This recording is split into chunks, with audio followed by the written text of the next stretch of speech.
আবু যর রাদিয়াল্লাহু তাআলা আনহু বলেন, আল্লাহর হাবিব সাল্লাল্লাহু আলাইহি ওয়াসাল্লাম বলেন, কিয়ামতের ময়দানে তিন প্রকার ব্যক্তির সাথে আল্লাহ তাআলা কোনো কথা বলবেন না।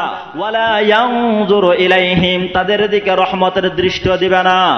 তিন নাম্বার, ওয়ালা ইউযাক্কিহিম, তাদেরকে গুনাহগুলোকে মাফ করাইয়া পবিত্র করানো হবে না, তাদের গুনার বোঝা তাদের কাঁধে থাকবে। চার নাম্বার, রাসূল বলেন, ওয়ালাহুম আযাবুন আলীম, বরঞ্চ তাদেরকে কঠিন আযাবের মধ্যে গ্রেফতার করা হবে। আবু যর রাদিয়াল্লাহু তাআলা আনহু বলেন, ফাকরাআহা রাসূলুল্লাহ সাল্লাল্লাহু আলাইহি ওয়াসাল্লাম সালাসা মিরারিন। আবু যর বলেন, এই কথাটা রাসূল তিনবার বললেন।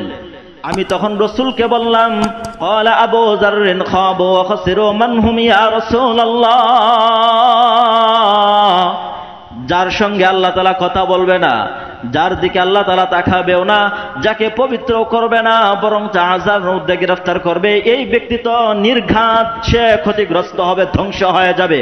রাসূল তারা কারা? রাসূল সাল্লাল্লাহু আলাইহি ওয়াসাল্লাম তখন বলেন তিন প্রকার ব্যক্তি। এক নম্বর, রাসূল বলেন, আল মুসবিলু, যেই সকল মানুষ, যেই সকল পুরুষেরা তারা টাকনুর নিচে কাপড় পরিধান করে, টাকনুর নিচে লুঙ্গি পরে, টাকনুর নিচে প্যান্ট পরে, আছে নাকি নাই? টাকনুর নিচে যেই সমস্ত মুসলমান যুবকেরা, মুসলমান পুরুষেরা কাপড় পরে, কিয়ামতের ময়দানে তাদেরকে চারটা শাস্তি দেওয়া হবে। দুই নাম্বার, রাসূল বলেন, ওয়াল মান্নানু, যারা দান করে, খুঁটা দেয়, কিয়ামতের ময়দানে তাদেরকে শাস্তি, এই তিনটা শাস্তি দেওয়া, চারটা শাস্তি দেওয়া হবে। তিন নাম্বার, রাসূল বলেন, ওয়াল মুনাফিকু সিলআতু বিহালফিল কাযিব, যেই সকল ব্যবসায়ীরা মিথ্যা কসম খায়া পণ্য বিক্রি করে।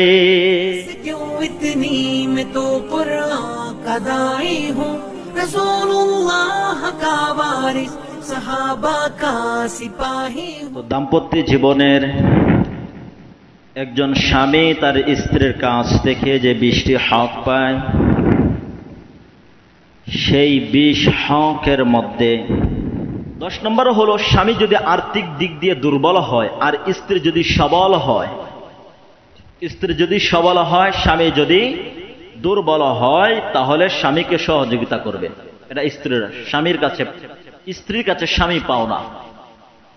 স্ত্রী যদি সবল হয়, স্বামী যদি দুর্বল হয়, আর্থিক দিয়ে গরিব হয়, তাহলে স্বামীকে সহযোগিতা করবে। কিন্তু আমাদের দেশের সিস্টেমটা এই সহজটাকে কঠিন করে যৌতুকে রূপান্তরিত করছে। যৌতুক না, আবার ভাবেন না হুজুর মনে যৌতুক কইতেছে, না, যৌতুক না। একবার আল্লাহর হাবিব সাল্লাল্লাহু আলাইহি ওয়াসাল্লাম মহিলাদেরকে দানের কথা বললেন। বর্ণনাকারী হযরত যায়েনাব রাদিয়াল্লাহু তাআলা আনহা, সহিহ মুসলিম শরীফের 2208 নম্বর হাদিস। عن زينب امرأة عبد الله رضي الله تعالى عنهما قالت قال رسول الله صلى الله عليه وسلم تصدقنا يا معشر النساء ولو من حليكن। আব্দুল্লাহর স্ত্রী যায়েনাব বলেন, নবী করিম সাল্লাল্লাহু আলাইহি ওয়াসাল্লাম মহিলাদেরকে লক্ষ্য করে বললেন, ও মহিলারা, তোমরা বেশি বেশি দান সদকা করো, বেশি বেশি দান করো। ওয়ালাউ মিন হুলিকুন্না, যদিও তোমাদের অলংকারাদি থেকেও হলেও, যদি তোমাদের হাতে টাকা পয়সা না থাকে, তাহলে তোমাদের যে অলংকারাদি আছে, এ অলংকারাদি হয়তো বিক্রি করে দান করো, না হয়তো সরাসরি অলংকারে থেকে কিছু কিছু দান করো। যায়েনাব রাদিয়াল্লাহু তাআলা আনহা বলেন, ক্বালাত ফারাজাতু ইলা আবদিল্লাহি ফাকুলতু ইন্নাকা রাজুলুন খাফীফু যাতিল ইয়াদি ওয়া ইন্না রাসূলাল্লাহি সাল্লাল্লাহু আলাইহি ওয়াসাল্লাম ক্বাদ আমারানা বিস সাদাকা। তিনি বলেন, আমার স্বামী আব্দুল্লাহর কাছে গেলাম, গিয়া বললাম, ও গো স্বামী, আল্লাহর হাবিব বলেছেন দান করার জন্য। আপনি তো গরীব, আপনি নবীর দরবারে গিয়ে জিজ্ঞাসা করুন, ফাতিহি ফাসআলহু ফাইন কানা যালিকা ইয়াজসি আন্নি ওয়া ইল্লা সারাফতুহা ইলা গায়রিকুম। সেই দানটা আমি যদি আপনাকে করি, তাহলে সেটা দান হিসাবে কবুল হবে কিনা, দান হিসাবে গ্রহণ হবে কিনা। আর যদি দান হিসাবে না হয়, তাহলে আমি অন্য কোথাও দান করে দেব। যায়েনাব রাদিয়াল্লাহু তাআলা আনহা বলেন, قالت فقال لي عبد الله بل ائته أنت এমন সময় আমার স্বামী আমাকে বলে আমি যেতে পারবো না, বরঞ্চ তুমি যাও রাসূলের কাছ থেকে গিয়ে এই মাসআলাটা জেনে আসো। তিনি বলেন قالت فانطلقت فإذا امرأة من الأنصار بباب رسول الله صلى الله عليه وسلم حاجتي حاجتها। তিনি বলেন আমি তখন রাসূলের দরবারে গেলাম। রাসূলের দরবারে গিয়ে দেখি রাসূলের হুজরা শরীফের সামনে আরেকজন আনসারী গোত্রের মহিলা দাঁড়িয়ে আছে। আমি যেই মাসালার ব্যাপারে গেলাম ওই মাসালা জানার জন্য, একই মাসালা জানার জন্য এই মহিলা আসলো। আমরা দুজন দরজার সামনে দাঁড়িয়েছিলাম, কারণ কে কদ উলকিয়াত আলাইহিল মাহাবা, দাঁড়িয়েছিলাম এই কারণে রাসূল হলেন অত্যন্ত সম্মানের মর্যাদার অধিকারী, ব্যক্তিত্বের অধিকারী। তিনি প্রভাবশালী এবং অত্যন্ত উচ্চ মর্যাদার অধিকারী। এই জন্য আমরা অপেক্ষা করছিলাম কখন রাসূল আমাদেরকে ডাক দিবেন, অথবা ভিতর থেকে কেউ বাহিরে আসলে তার মাধ্যমে মাসালা জানবো। যায়েনব রাদিয়াল্লাহু তাআলা আনহা বলেন এমন সময় হযরত বেলাল রাদিয়াল্লাহু তাআলা আনহু বের হইলেন।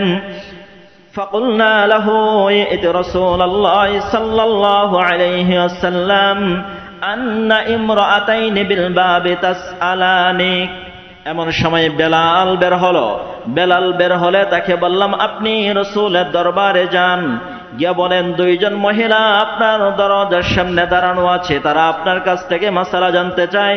আতাজজি সাদাকাতু আনহুমা আলা আজওয়াজিহিমা ওয়া আলা আইতামিন ফি হুজুরিহিমা।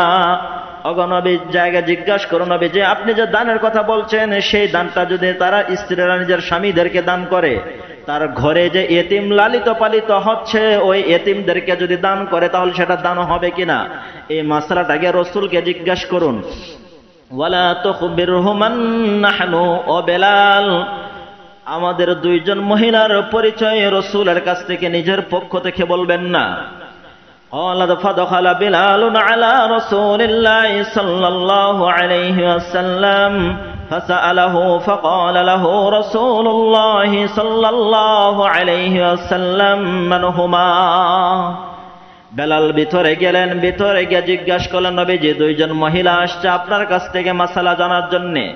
নবীজি বললেন ওই দুই মহিলা কারা? এমন সময় বেলাল বলেন ইমরাআতুন মিনাল আনসার ওয়া যায়নাব। ওগো নবীজি একজন হলো আনসারী গোত্রের মহিলা, আরেকজন হলো যায়নাব। আল্লাহর হাবিব পাল্টা প্রশ্ন করলেন আইয়ুজ যায়ানিব, কোন যায়নাব? এমন সময় বলেন ক্বালা ইমরাতু আবদুল্লাহ, ওগো নবীজি আব্দুল্লাহর স্ত্রী যায়নাব। আল্লাহর হাবিব সাল্লাল্লাহু আলাইহি ওয়াসাল্লাম তখন বললেন ফাকালা লাহু রাসূলুল্লাহ সাল্লাল্লাহু আলাইহি ওয়াসাল্লাম লাহুমা আজরান, আজরুল করাবাতি ওয়া আজরুস সাদাকা। ও বেলাল দুজন মহিলাদেরকে গিয়ে বলো তারা যদি নিজের স্বামীদেরকে দান করে তাহলে তাদের জন্য দ্বিগুণ সওয়াব রয়েছে। এক গুণ সওয়াব হলো তার স্বামী সবচেয়ে নিকটতম আত্মীয়, ওই নিকটতম আত্মীয়ের সাথে সৎ ব্যবহার করার কারণে, তাকে সহযোগিতা করার কারণে, এই জন্য সহযোগিতা করার কারণে এক গুণ সওয়াব পাবে।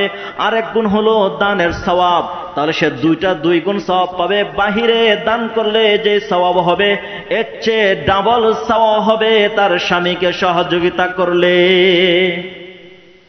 তাহলে এখান থেকে আমরা যে মেসেজটা পাই সেটা হলো স্ত্রীরা যদি আর্থিক দিক দিয়ে সবল হয়, জয়নব যেহেতু সবল ছিলেন, মোটামুটি ছিলেন, দান, আর স্বামী যেহেতু দুর্বল এই জন্য নিজের স্ত্রী তার স্বামীকে দান করলেন। রাসূল কি বললেন? বাহিরে দান করাচ্ছে তোমার স্বামীকে যদি দান করো, তোমার স্বামীকে যদি সহযোগিতা করো তাহলে তোমার দ্বিগুণ সওয়াব হবে। এক গুণ তোমার নিকটতম আত্মীয়কে সহযোগিতা করার জন্য। কারণ যে আমার সারা জীবনের সুখে দুঃখের সাথে, তাকে সহযোগিতা করব না তো করব কাকে? তাই না? তার সাথে যদি আমি সৎ ব্যবহার না করি, তাকে যদি আমি সহযোগিতা না করে, বাহিরের মানুষকে পেট ভরায় আমার লাভ আছে বলেন? কিন্তু দেখবেন অনেক মানুষ আছে নিজের স্বামীরা সহযোগিতা করতে রাজি না, বাহিরে পেট ভরাইতে রাজি। এরকম লোক আছে নাকি নাই? বহুত। তবে মনে রাখতে হবে এই যে দান বা এই যে আপনি তাকে সহযোগিতা করবেন, আবার কোন সময় ঝগড়া লাগলে আবার খোঁটা দিয়েন না, এমনটা করা যাবে না, খোঁটা দেওয়া যাবে না। যদি এই অভ্যাস থাকে যে কথায় কথায় খোঁটা দেয়, এ ধরনের মহিলা আছে না? হ্যাঁ আছে।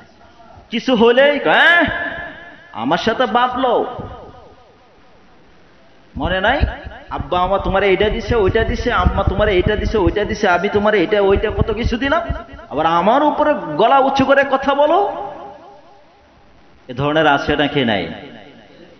এই ধরনের কথা যদি বলেন তো সব শেষ। এই ধরনের কথা বললে সব শেষ। আমি দুইটা, একটা শুধু আয়াত থেকে বলবো আর একটা হলো হাদিস থেকে বলেই এরপরে 11 নম্বর হকে যাব। আল্লাহ সুবহানাহু তাআলা সূরাতুল বাকারার মধ্যে বলেন, ইয়া আইয়ুহাল্লাযীনা আমানু লা তুবতিলু সাদাকাতিকুম বিল মান্নি ওয়াল আযা। ও পৃথিবীর মানুষ, তোমরা যে দান করবা, অনুগ্রহ করবা, এই অনুগ্রহ করার পরে তোমরা এটাকে তার অনুগ্রহটাকে কষ্ট দিয়া অথবা অনুগ্রহের কথা প্রকাশ করিয়া অথবা তাকে খুঁটা দিয়া তাকে কষ্ট দিবা না, অনুগ্রহ থেকে তোমরা এই দানকে নষ্ট করবা না। দেখবেন আমাদের সমাজে অনেক মানুষ এমন খুঁজে পাওয়া যাবে, অনেক মানুষ এমন খুঁজে পাওয়া যাবে যে পরিবারের বড় হওয়ার কারণে অথবা চেয়ারম্যান মেম্বার হওয়ার কারণে অথবা সমাজের কিছু ধনী লোক হওয়ার কারণে গরিব মানুষ অথবা তার অধীনে যারা থাকে তাদেরকে বিভিন্ন সময় সহযোগিতা করলো, তার বিপদের সময় একটু হাত বাড়াইলো, পরবর্তীতে তাকে খাটো করে কথা বলে। এই ধরনের লোক আছে নাকি নাই? এখন দূরের কথা কি বলবা, এখন তো ঘরের ভিতরেই ঢুকছে। কোন ভাই যদি আরেক বা তার আপন ভাইয়ের যদি কোনো বিপদের সময় পাশে দাঁড়ায়, দেখবেন 2 দিন পরে তাকে হ্যাঁ পণ্য করে কথা বলে, হ্যাঁ আজকে আমার উপরে কথা বলে, ওই দিন তো তাকে আমি দেখছিলাম, তার সময় যদি আমি না দাঁড়াইতাম তাহলে তো আজকের এই দিন হইতো না, আজকে লেখাপড়ে এই পর্যন্ত বড় হইতে পারতো না, আজকে এই করতে পারতো না, সেই করতে পারতো না। এই ধরনের খোঁটা দেয় কিনা? সমাজে বলে বলে বেড়ায় যে আমি এই করছি, আমি সেই করছি তার জন্যে, এ ধরনের কথা বলে কিনা? আল্লাহ সুবহানাহু তাআলা বলেন, এমনটা ভুলেও তোমরা বলবা না। যদি বলো তাহলে তোমাদের 4টা ক্ষতি আছে। কয়টা ক্ষতি? 4টা। আল্লাহ সুবহানাহু তাআলা 1 নম্বর ক্ষতির কথা বলেন, কাল্লাযী ইউনফিকু মালাহু রিআআন নাস। যারা পরবর্তীতে খোঁটা দেয় তারা হলো লোক দেখানো ইবাদত করেনেওয়ালা ব্যক্তির ন্যায়। যারা লোক দেখানোর জন্য দান করে, দেখবেন অনেক মানুষ বিভিন্ন জায়গায় লাখ লাখ টাকা দান করে মানুষের সামনে, আবার বলে আমি অমুক জায়গাত অত টাকা দান করছি, তমুক জায়গাত তত টাকা দান করছি, আর ভিতরে তার মনে মনে নিয়ত হলো মানুষ আমাকে দানবীর বলবে, আহারে লোকটা কত না ভালো মানুষ, অত জায়গা দান করছে, এই করছে সেই করছে। এই ধরনের মনোভাব করনে ওয়ালা ব্যক্তির নেই তুমি নিজেও হয়ে যাইবা। 2 নাম্বার তোমার ক্ষতি, ওয়ালা ইউমিনু বিল্লাহি ওয়াল ইয়াউমিল আখির। আল্লাহ তাআলা বলেন, যারা দান করে খোঁটা দেয় এরা আল্লাহর উপরে বিশ্বাস করে না, এরা আখিরাতের উপরে বিশ্বাস করে না, এরা আল্লাহর উপরে ঈমান আনে নাই, আখিরাতের উপরে ঈমান আনে নাই। যে ব্যক্তি আল্লাহ এবং আখিরাতের উপরে ঈমান এনেছে সে কখনোই খোঁটা দিতে পারে না। এটা হলো মুনাফিকদের চরিত্র।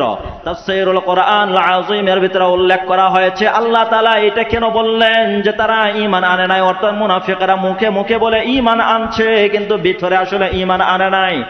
মুনাফিকরা খোঁটা দেয়, মুমিন প্রকৃত মুমিন কোনো সময় খোঁটা দিতে পারে না।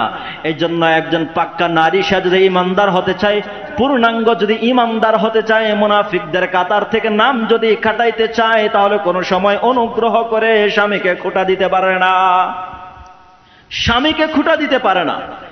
আপনি আর আমি আপনার আমার জায়গা থেকে যত মানুষকে অনুগ্রহ করব, দয়া করব, বিপদের সময় পাশে দাঁড়াবো, পরবর্তীতে খোঁটা দিতে পারবো না, যারাই খোঁটা দেবে এরাই মুনাফিকদের কাতারে তার নাম লিস্ট হবে। আল্লাহ সুবহানাহু তাআলা বলে দিয়েছেন, এরা হলো মুনাফিক, ওয়ালা ইউমিনু বিল্লাহি ওয়াল ইয়াউমিল আখির। এরা মুনাফিক, কারণ একজন প্রকৃত ঈমানদার সে অনুগ্রহ করে, দয়া করে, বিপদের সময় মানুষের পাশে দাঁড়ায়, আল্লাহর পক্ষ থেকে বিনিময় পাওয়ার জন্য, মানুষের কাছ থেকে পাওয়ার জন্য নয়, আখিরাতের প্রতিদান পাবে এই জন্য সে অনুগ্রহ করে, দয়া করে।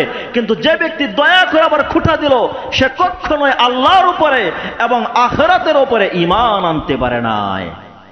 এই জন্য আপনার আমি যদি পূর্ণাঙ্গ ঈমানদার হতে চাই তাহলে খোঁটা দেওয়া যাবে না। যদি দেই তাহলে মুনাফিকদের কাতারে নাম চলে যাবে। 3 নাম্বার আল্লাহ সুবহানাহু ওয়া তাআলা বলেন فَمَثَلُهُ كَمَثَلِ صَفْوَانٍ عَلَيْهِ تُرَابٌ فَأَصَابَهُ وَابِلٌ فَتَرَكَهُ صَلْدًا।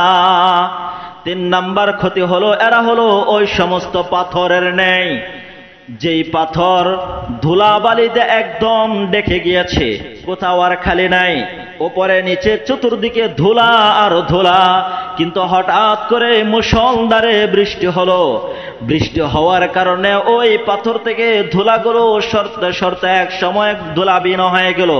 এই পাথরের গায়ে আর কোনো ধুলা নাই, একদম স্বচ্ছ পরিচ্ছন্ন একটি পাথর হয়। আল্লাহ সুবহানাহু ওয়া তাআলা বলেন দান করে যারা খোঁটা দেয় তারা হলো পাথর নেই, ওর তা দান করার কারণে তার আমল নামায় যে সওয়াব হয়েছিল, খোঁটা দেওয়ার কারণে ওই সওয়াবগুলো কাটতে কাটতে এক সময় ওই পাথরের নেই, তার খাতাটা সওয়াববিহীন হয়ে যায়। এই জন্য পাথর বৃষ্টি হলে যেরকম বালুটা সরে যায়, খোঁটা দেওয়ার কারণে দানের সওয়াবটাও এরকম সরে যায়, তার আর সওয়াব আর থাকে না। 4 নাম্বার আল্লাহ সুবহানাহু ওয়া তাআলা বলেন লা ইয়াকদিরুনা আলা শাইইন মিম্মা কাসাবু, কিয়ামতের ময়দানে আল্লাহর পক্ষ থেকে এর বিনিময় পাবে না। কিয়ামতের ময়দানে আল্লাহর পক্ষ থেকে সে বিনিময় পাবে না। এজন্য অনুগ্রহ করব, দয়া করব, দান করব, কিন্তু পরাক্ষণে কখনো তাকে খোঁটা দেওয়া যাবে না। এবার আসুন রাসূল কি বলছেন, একটা শুধু হাদিস বলবো, হাদিস বলেই আমরা 11 নম্বর আলোচনায় চলে যাব।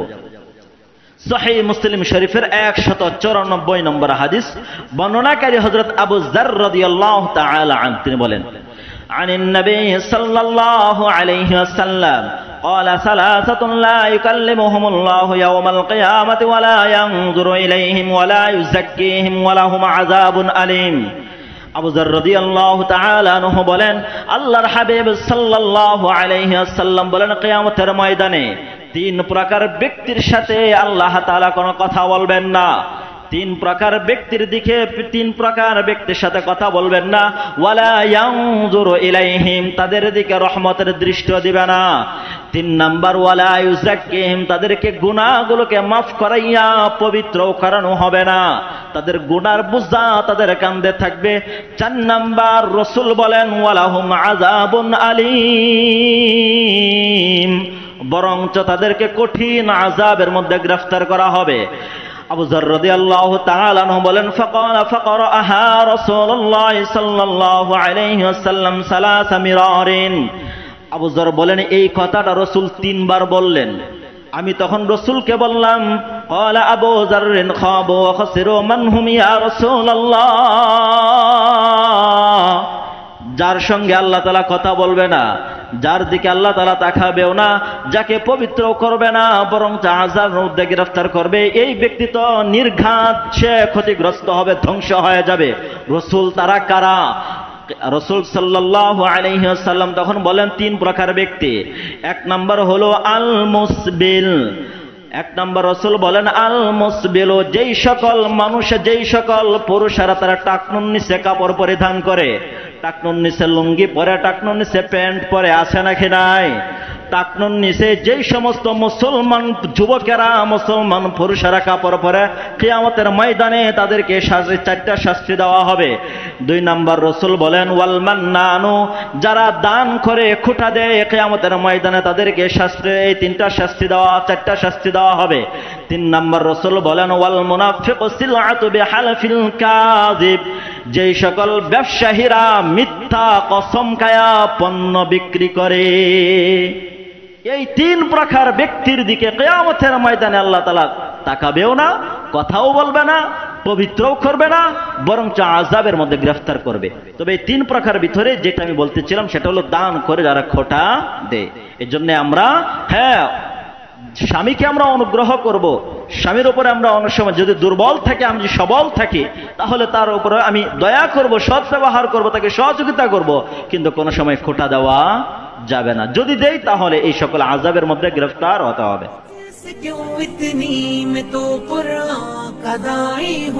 रसूलुल्लाह का वारिस, सहाबा का सिपाही हूँ।